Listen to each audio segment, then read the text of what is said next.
আচ্ছা ভাইজান, সেটা হলো এই যে এটা দিয়ে বাড়বে, দুইটা টিপ দেন। এই যে এখানে 1 উঠছে, এখানেও 1 উঠছে। এখানে যদি টিপ দেই 2, এখানে যদি 2 দেই, এটা টিপ দিলে একটার পর একটা বাড়বে 2, আর ওখান থেকে আওয়াজ হবে।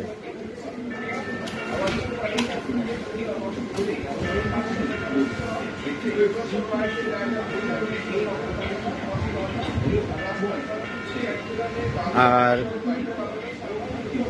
এটা দিয়ে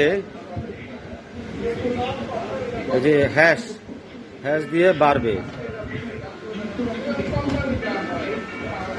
এই স্টার দিয়া, এই স্টার দিয়া রিসেট হবে। মনে করেন আপনি 150 নাম্বার যাবেন, 100 নাম্বার থেকে এখন 150-এ যাবেন।